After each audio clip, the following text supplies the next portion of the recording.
안녕하세요, 강태입니다. 오늘은 재회 이후에 또 다시 헤어지는 사람들에 대한 이야기를 해보려고 합니다. 보통 재회를 반대하는 사람들이 항상 하는 얘기가 있어요. 헤어지면 끝이다. 깨진 유리 조각은 다시 붙을 수 없다. 다시 만나면 무조건 같은 이유로 다시 헤어진다. 이 말을 많이 합니다.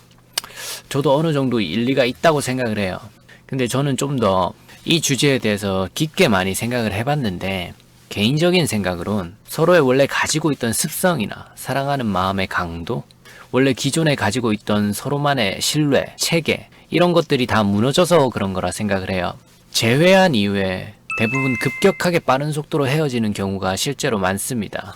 길어도 절대 원래 연애를 하던 기간보다 긴 경우는 거의 없죠. 물론 될 놈은 된다라고 다시 잘 만나서 결혼을 하는 경우도 있긴 하지만요. 여튼 이 기회를 날리는 사람들의 주된 특징에 대해서 이야기를 해볼까요? 상대가 어떤 사람인지, 어떤 이유로 헤어졌는지 개개인의 자세한 상황은 제가 잘 모르지만 보편적으로 생각했을 때 정말 많이 이상한 사람이라면 이건 무조건 재회를 다시 생각해 보셔야 해요. 그게 아니라 어느 정도 괜찮은 사람이라 가정하에 말씀을 드리는 거예요. 일단 내가 잡고 싶어 하는 쪽이고 상대가 잡히는 쪽이라 해보죠. 그리고 노력 끝에 재회가 성공했어요. 그 다음 생기는 문제가 뭘까요? 보통 이 문제에 대해서는 전혀 생각을 안 하더라고요. 일단 가장 보편적으로 생기는 문제가 그 잡힌 상대가 아주 빠른 시일 내에 나를 예전처럼 대해주길 바란다는 겁니다. 이 마음이 이해가 안 되는 것은 아니지만 절대 좋은 생각이 아니에요. 딱 봐도 여유가 없죠. 빠른 시일 내로 예전처럼 돌아가길 바란다는 것은 거의 불가능에 가까운 거예요. 상대가 정말 낙관적인 사람이라면 가능할지도 모르겠네요. 여튼 애초에 이 생각 자체를 안 하는 것이 훨씬 좋아요. 여유롭게 생각을 하셔야 되는 문제입니다. 대부분 붙잡고 나서 이런 경우가 너무나도 많던데, 이게 잡히는 쪽 입장에서는 전혀 긍정적인 기분도 안 들고 분위기가 이상하기 때문에 실제로 압박받는 느낌이 살짝 들거든요. 그래서 신뢰가 자꾸 깨져요. 아, 다시 만나도 똑같네, 이런 생각이 저절로 들게 됩니다. 실제로. 왜 그러냐면 잡힌 쪽은 일단 붙잡히긴 했지만 분명 이유가 있어서 그쪽에게 헤어지자고 한 거예요. 그리고 정이 남아있거나 그래도 추억이 남아있어서 조금이라도 마음은 남아있어서 붙잡히는 거거든요. 그럼 붙잡힌 직후 그 사람의 감정은 어떨까요?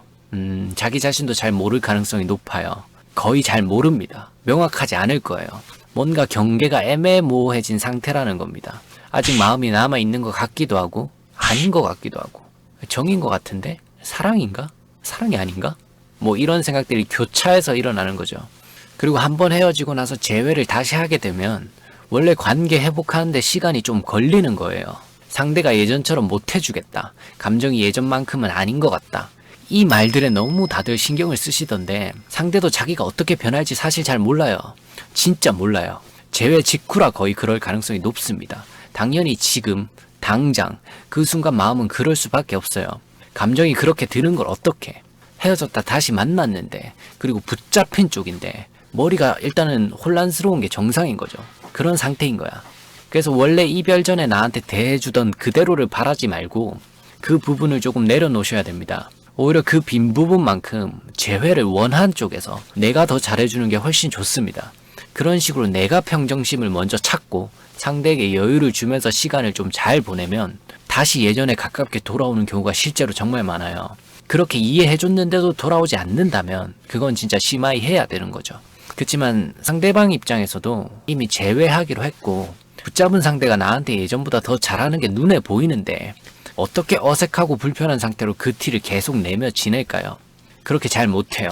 그 감정이 좀 되돌아가게 되어 있어요. 보통은 붙잡은 상대가 잘해주지 않고 계속 감정을 호소하고 나한테 막 확답을 얻으려고 하고 불편한 공기를 만들기 때문에, 그게 느낌으로 피부에 와닿기 때문에 자기 자신도 어떻게 변할지 잘 몰랐던 생각들이 더더 헷갈리게 되면서 막 이렇게 흔들리게 되는 거예요. 붙잡은 상대가 붙잡힌 쪽에게 그런 생각이 들지 않게 먼저 잘한다면은 붙잡힌 쪽도 그런 식으로 불편한 상태로 상대를 계속 대하지는 않아요. 절대.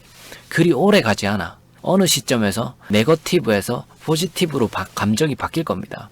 이 원리를 어느 정도 알면 재회 이후에 상당히 도움이 돼요. 그치만 대부분은 상대의 그 즉각적인 감정 호소에 휘둘리거나 예전과 같지 않다는 이유로 상대에게 회복할 시간을 전혀 주지 않고 질식시켜버리거나 아니면 같이 호소를 한다거나 그냥 시도해보지도 않고 상대 반응에만 전부 꽂혀가지고 아 예전과 너무 다르네 하면서 가망이 없다 생각해서 놓아버리고 또 힘들어하고 다시 또 붙잡고 그러더라고요. 그럴수록 관계만 나빠지고 신뢰만 더 깨진다는 것을 아셔야 합니다. 그래서 본심을 잘 들여다보셔야 해요. 상대를 깊이 이해하는 마음도 가지셔야 돼요. 여러분이 만약 찬 쪽이고 붙잡힌 지 얼마 안 됐는데 상대가 나한테 계속 예전만큼 나 좋아? 이런 식의 뉘앙스로 압박을 준다고 해봐요. 감정이 어느 쪽으로 동요할 것 같아요? 네거티브 쪽입니다.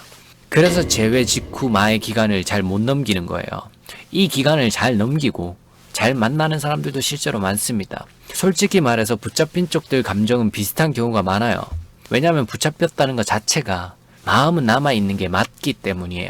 근데 얼마 안 가서 다시 바로 차버리는 사람들은 붙잡힌 기간 동안 그 기간 동안 뭔가 더 지칠 만한 요소, 어색한 공기, 불편한 공기 뭐 이런 것들 때문에 대부분이 다시 헤어지자고 하는 겁니다. 오히려 찬 사람의 입장 중에 안 붙잡히는 사람들이 훨씬 문제죠.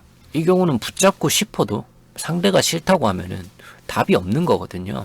훨씬 암울한 상황인 거죠. 여러분은 지금 붙잡기라도 하셨잖아. 그럼 제대로 대처하셔야지. 거기에 대해서 좀 고마움을 느끼세요. 그리고 내가 실수를 안 해야지만 생각하지 말고 상대방도 좀 보시라고요. 상대도 똑같이 이별을 한 겁니다. 차인 내 쪽만 힘든 건 절대 아니에요. 그래서 그런 이상한 소리를 할 수도 있는 거예요. 재회 직후에는 그런 말에 너무 큰 의미를 부여하지 않는 게 좋다고 저는 생각을 합니다. 하여튼 내가 좀 더 그 입장을 이해하고 기다림의 미덕을 어느 정도 보여주시면 상대도 저절로 같이 회복이 되는 경우가 많습니다. 진짜 잡힌다는 말은 진짜 높은 확률로 상대도 마음이 남아있다는 거예요.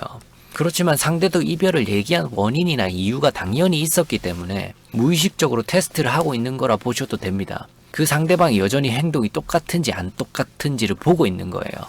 거기서 너무 상대가 싫어하는 그 행동들만 안 하시면, 불편한 공기만 안 만드시면, 불편한 상황을 만드는 대사만 안 치신다면 그 외 많은 부분은 진짜 시간이 해결해줘요. 관계를. 재회를 했다는 건 그래도 다시 연인 관계를 지속하겠다는 것인데 상대도 계속 어색하고 불편하게 있을 수만은 없거든요. 그러니까 더 불편하게 하지 말라는 말씀입니다. 재회 직후에는 조금 서로 서먹하고 서로 불편할 수가 있어요. 그걸 당연하게 받아들이세요. 자연스러운 겁니다. 원래 시간이 걸려요. 너무 중요해서 다시 한번 말하지만 상대방이 재회 직후에 감정적으로 호소하는 것, 그리고 한숨 같은 것, 이런 것에 너무 큰 의미를 부여하지 않으셨으면 좋겠습니다. 그게 오히려 관계 회복의 지름길이에요. 영상이 도움이 되셨다면 구독하기와 좋아요 부탁드립니다.